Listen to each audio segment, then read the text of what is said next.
Welcome to Fika's Focus. Voices leading change. Kia ora, Rose. Hello. Today we're going to have a get to know about the ascension from being a teacher into that leadership space and what that means. You've recently come into the centre leader role, and I think it's an important topic because essentially we lose a great teacher from a space and we put them into a role where we don't get to see their skill set on the floor. So that's a big cost to absorb, essentially. But I think hearing your experiences on what that looks like in especially in the last kind of, 3 months now? Close to it? Yeah. 3 months is certainly a worthy conversation. Yeah. Gosh, that's gone fast now, actually, thinking about that. So you were part of the Ngāhi space at Papamoa Beach Centre, and then, let's talk through that phase first. Okay. You were in a Kaimahi space in the overs. Yep. So you still had a big element of the teaching space, but you were still fulfilling a leadership role. Yep. What did it look like in a day-to-day aspect in terms of meeting the leadership needs, but also meeting your needs on the floor?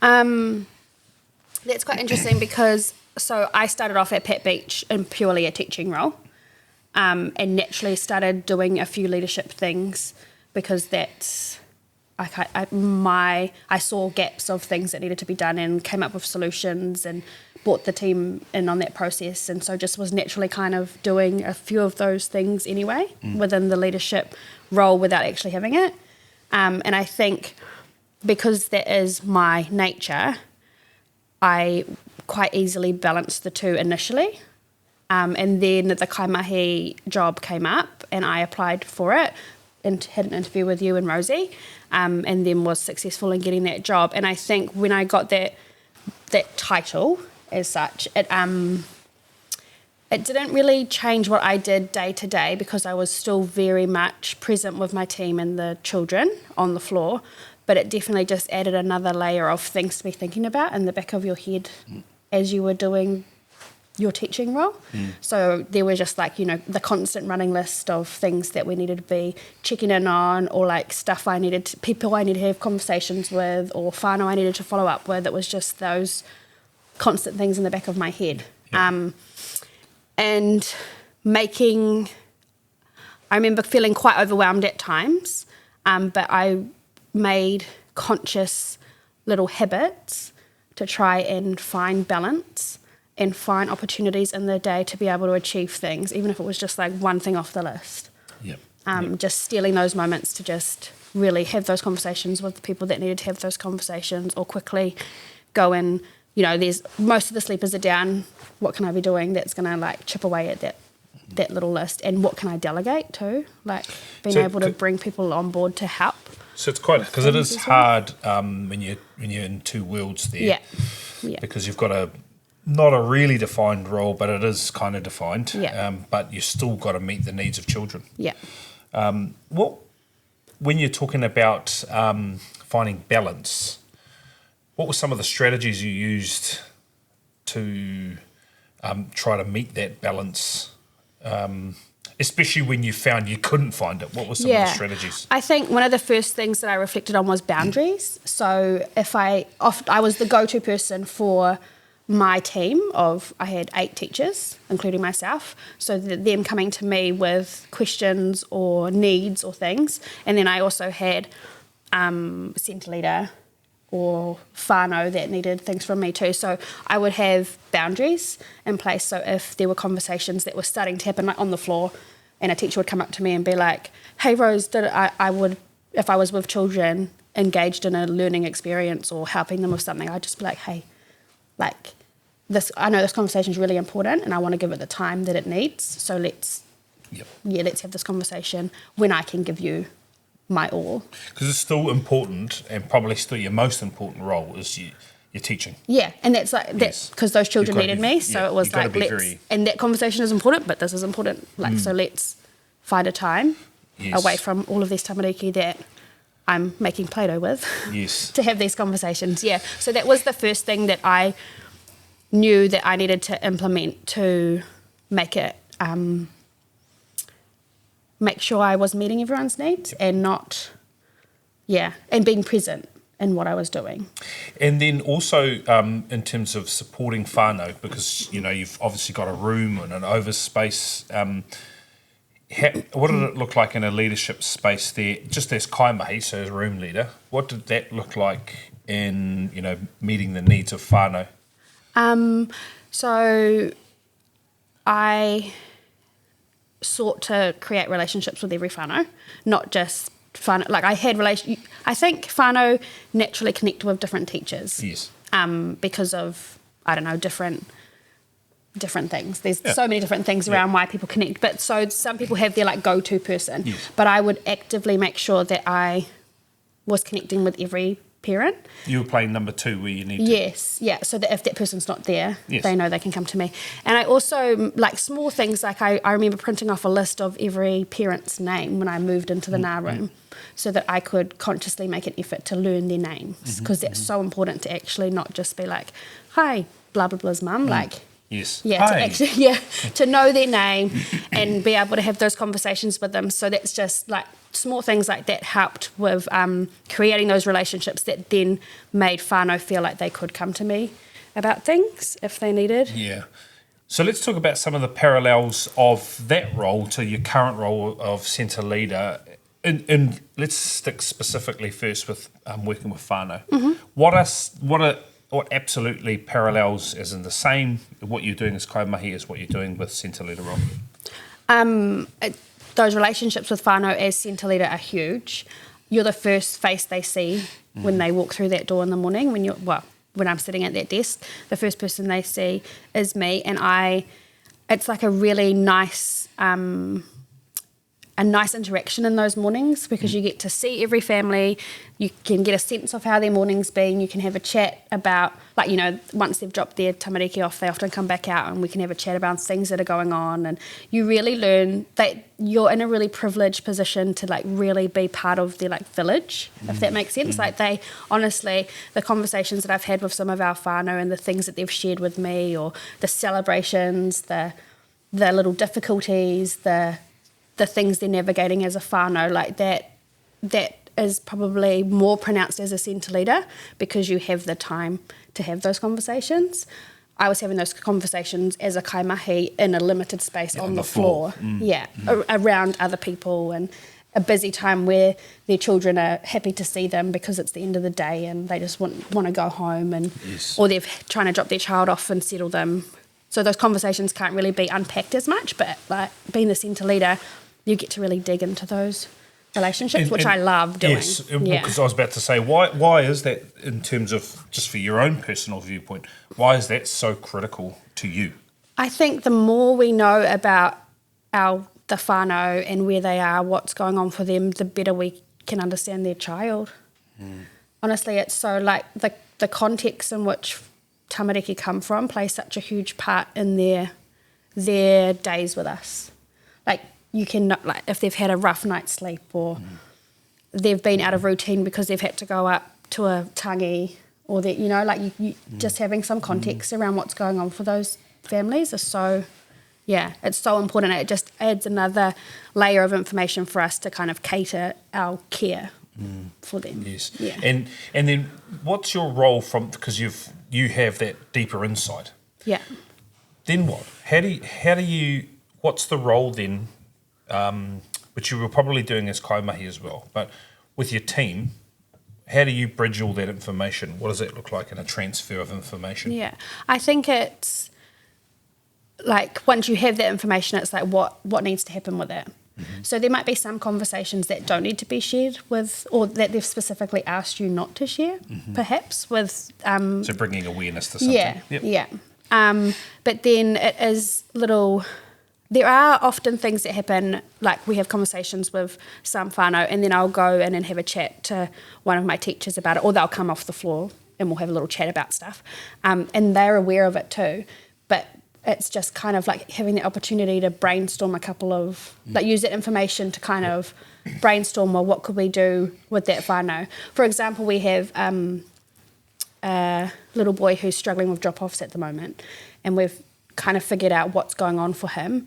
And as a result of kind of having a collaborative approach with this whānau, we've created a little book that helps him with his drop-offs because it's his book and it's about him at Future Focus and what his days are like, and mum reads it at home and we read it at the batch, and it's just supporting him with that phase that he's going through at the moment. But without that relationship with mum, we probably couldn't have done that. Yes. And then so that's a cool example there. So you've built a social story for this child.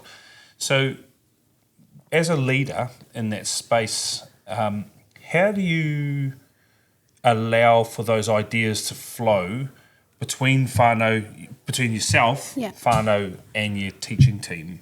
How do you allow those ideas to just flow?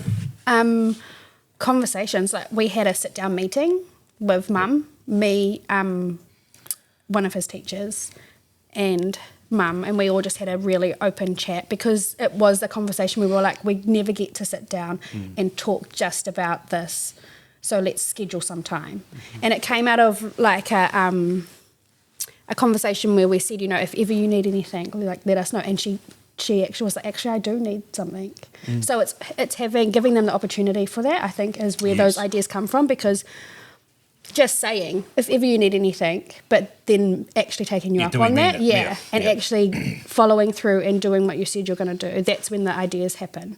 So just that you spoke about an important piece there of scheduling, especially because that as a kaimahi or room teacher or whatever, that's actually hard. Yes, it is. You can't schedule. But so what you're talking about there is that importance of scheduling.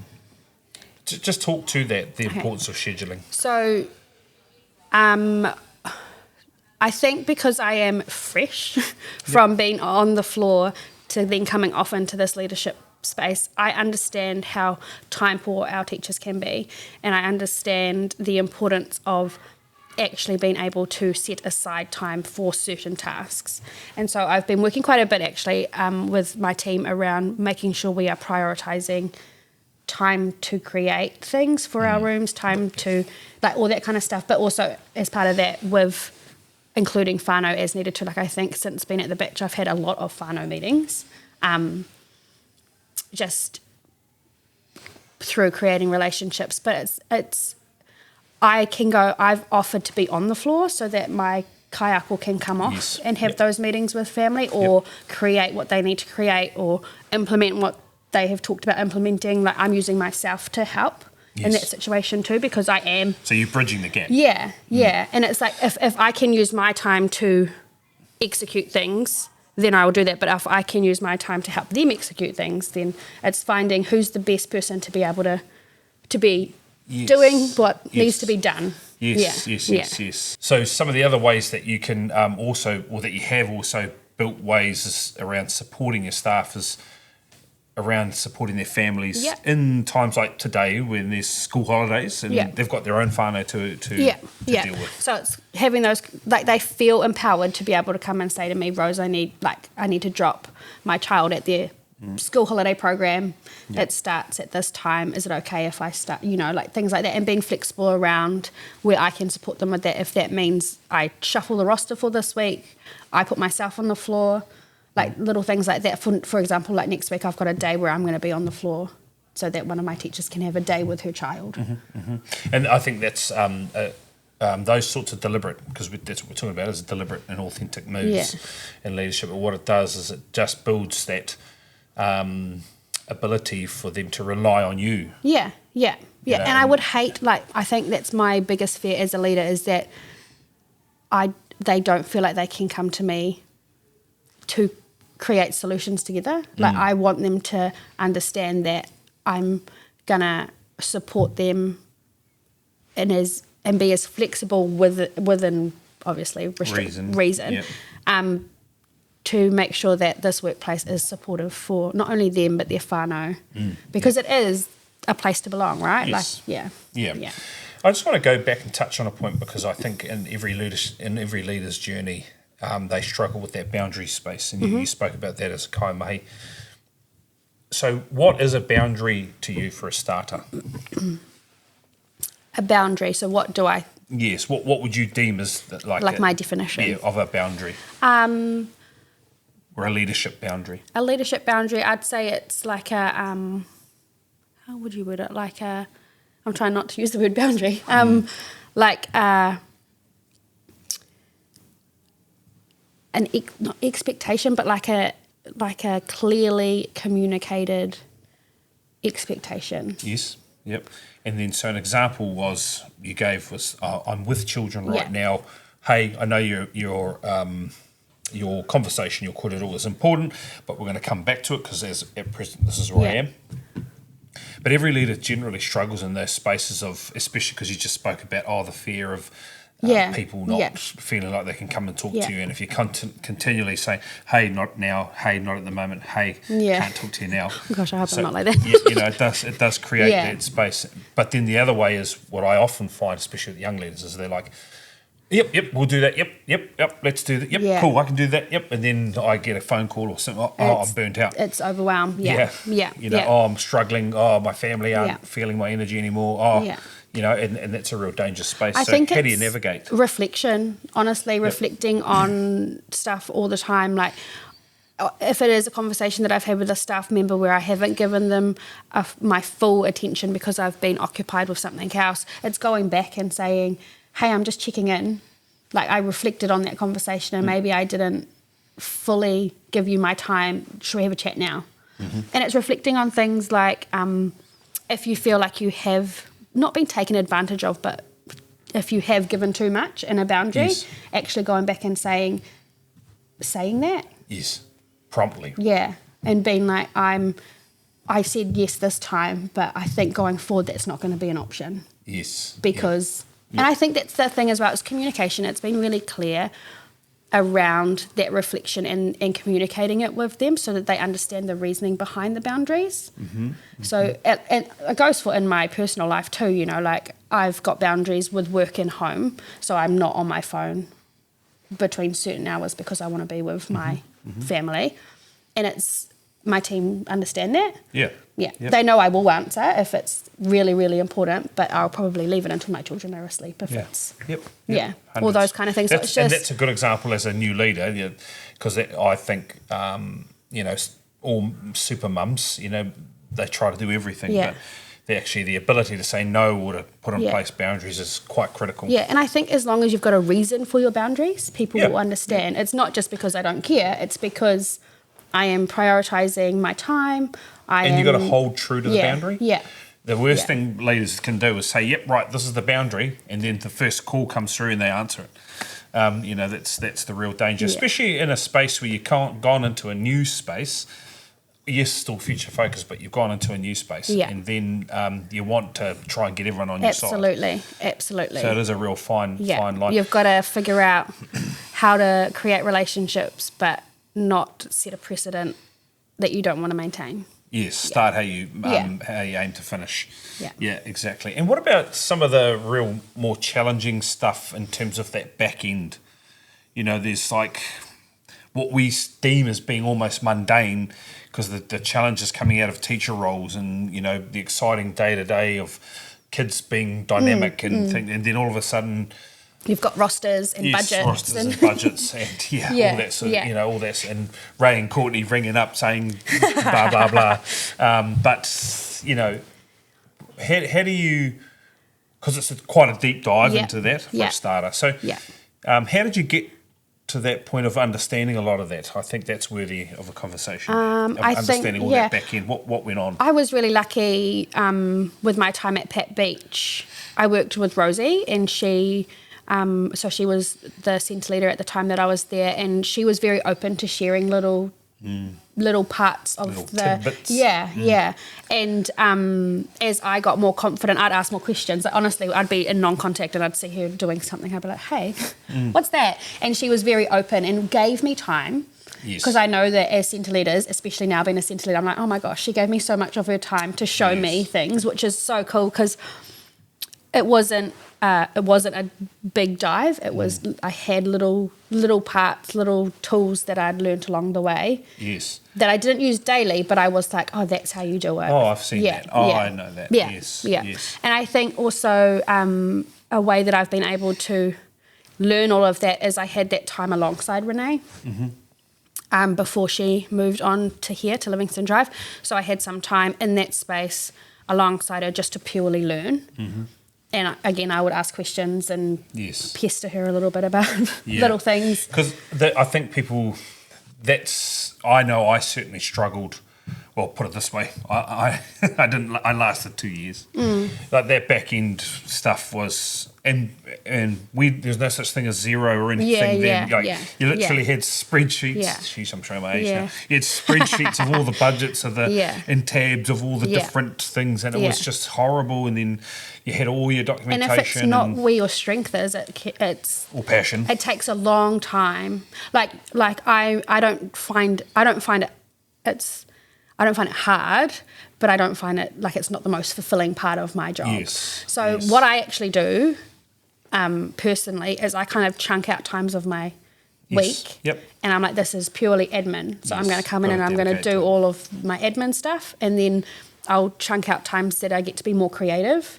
So I get to be in like our groups that are creating new processes or systems. I get to come in alongside some other people and create things. And then I set aside time where I'm in more of like my mentoring role with my team, so that I get to make sure I'm not just spending a lot of time in one area, but also that it's getting done. So because you could spend a lot of time doing the stuff you love, and then the admin backs up and it's overwhelming. That's again a very deliberate move, right? Yeah. And that's part of our strategy pyramid with our leadership, is being authentic and deliberate. And that's I like the chunking idea. And the reason I did that was because I remember having conversations. Like I think I rang Britt one day and I was just like, I feel like I've done so much today, but I haven't crossed anything off my list. And I was like, but I don't know why. And I think it was because I would start doing something in like one of those areas, and then as I was doing it, something else would come up. So I'd jump to that, and I was like, actually, I just need to group them and stick. Rather than be like, oh, I'm going to create that new display. Oh, no, but while I'm doing that kit, it was just, I felt like I was jumping around and not getting through the list. And the danger of any leader is that they'll always tend to, if you love the beach and your mate turns up to take you to the beach, the likelihood of you saying yes to going to the beach is very, very high, no matter what you're doing. I've got one of my best mates. He's a mad keen surfer. And the reason when he came back from overseas living in London, he just wanted to surf. So he went and bought a lawn mowing business. And any time that the surf was pumping, the lawns got delayed and delayed and to the point where he just stopped mowing lawns and just started surfing all the time.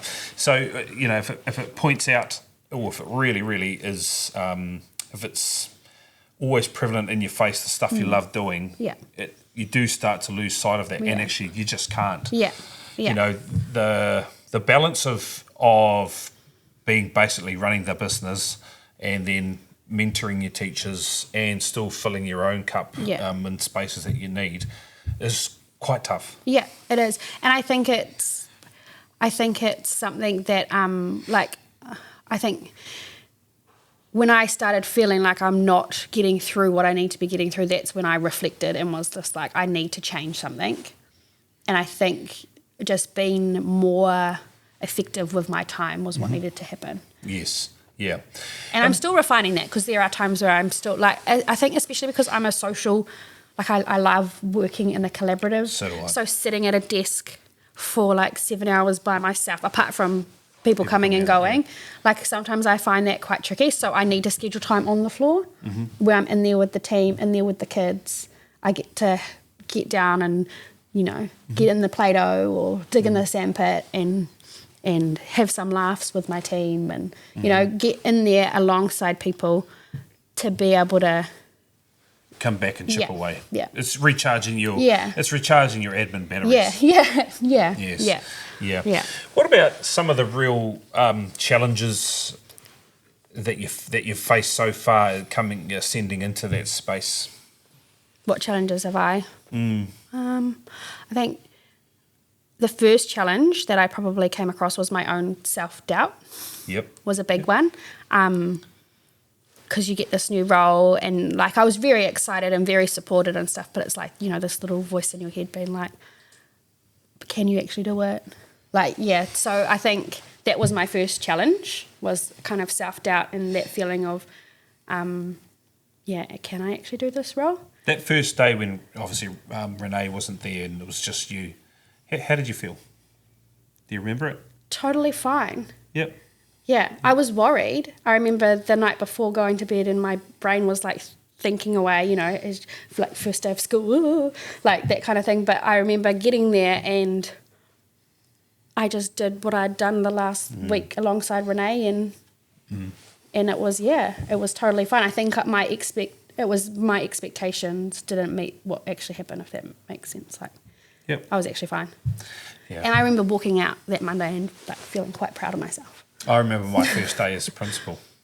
I was like, walked in, I had an office, which was just weird. Yeah. And I had to sign all these forms. Yeah. And I tell the story of this guy turned up at about 9:30 and he's like, oh, are you the principal? Yeah. You haven't got a building warrant of fitness. I was like, what? He's What's like, that? yeah, I was like, what? Yeah. He's like, yeah, you don't have a building warrant of fitness, and you guys are going to get a fine if you don't get it sorted in 10 days. I said, oh, sorry, mate, I don't know what you're talking about. And he goes, I spoke to you last term.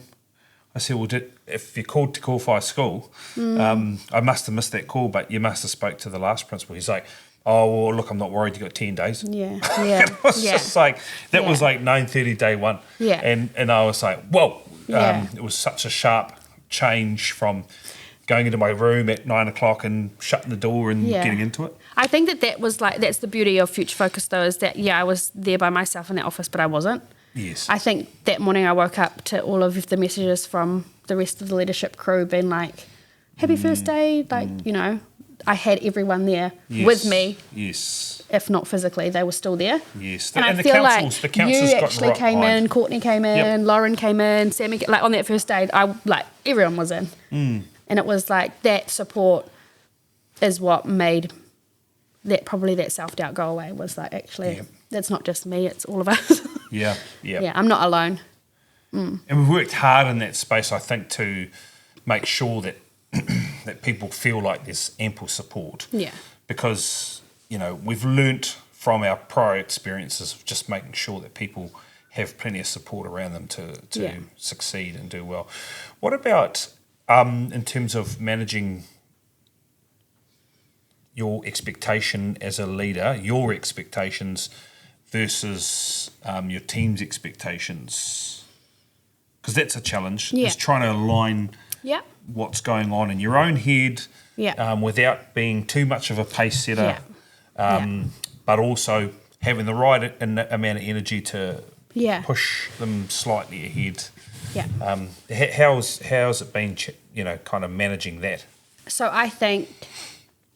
I mean, you've got a great team. Amazing team. That Batch team and Renee, and they've all been together for a long time. Like, they know Yes, each other so yes. well, and that's really awesome. Like, they've got a solid Nucleus, unit. yes. Yeah. I think I went in there and I had all these ideas. Like, I was like, oh, this could happen. Maybe we could try this. And I just had to actually be slow down, get to know everybody, get to know the centre before coming in with my outside lens. And now, having been there for nearly 3 months, it's like we are starting to gain traction in some areas, because I know the place now, I know the people now, and we're starting through conversations and through our meetings and setting some goals and having those one-on-one meetings with my team, we're able to actually create some cool plans going forward. But I think my biggest advice would be don't rush it. Go in fresh and with new ideas, but don't rush implementing them, because if you do that, it will. I think it would feel like it's not. If you just go in and change stuff straight off the bat, you're not bringing them along with you. It's not cohesive, right? No, and it's not collaborative, and it's not. I think it's a different. You came into a successful centre. Yes. Right. Thankfully. If you've been brought in and it's in dire straits. Oh yeah, go. You have to. Yeah. That's the thing. I think we've got way up the leadership journey. And I agree with you, because I know my tendency is million miles an hour, and that's hard for people to deal with at times. But you've got and I'm glad you pointed out that team's very stable. Yeah, they've been together for a long time. Yeah. So what are some of the ideas that you've kind of just held back on? Better way is, what are some of the things you've seen start to permeate through because you just took that time to get to know? So I think about, I was fortunate that my first week with Renee still there, we had a staff meeting. That's right, yes. And so it was quite cool to be part of that process and get to know everybody there.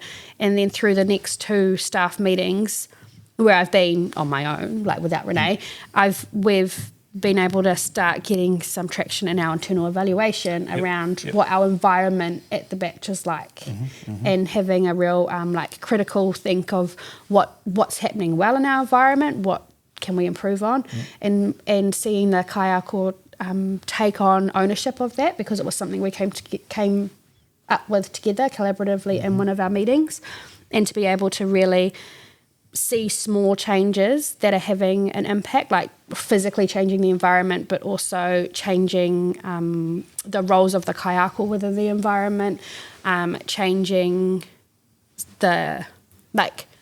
creating more intentional opportunities for our tamariki too. So that all comes under environment, and seeing this driven purely by the teaching team. I'm not in there being you guys need to change this or that. Yes. They are, because it was generated as an idea together, they're carrying it, and they are really implementing it because it's theirs. Yes, they've got ownership on it, right? Yeah, and so that was something that when I walked in, that was where my thought went a little bit, but to see us all come up with that together, and it wasn't because I just jumped in and said, this is what we're going to do.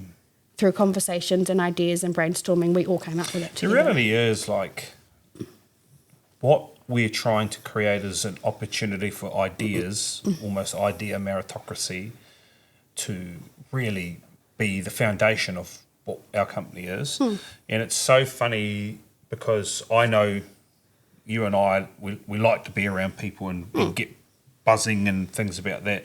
The hard thing is, as a leader, sometimes it just can't be you anymore. Yeah. That's still an area I struggle with. Well, I do struggle with it. That was, I think, part of the reason why one of my first things I did was I made sure there was a kaimahi in each space at the Batch. That was my first week, I think. Because I know I can't drive everything. That'd be silly if I was trying to do that. It's not productive, not realistic. It's not real. Yeah. And so to have 2 people who are willing and able to step up and drive in the rooms has so that that's where those decisions are being made, and that's where the traction is getting gained, is from those kaimahi that are starting to learn that role. Still definitely learning. Trust one another. Yeah, we're still definitely learning what that role fully entails too, because it's new and it's evolving, and we're adding different things into it, and we're, still exploring what that role fully involves at the Batch.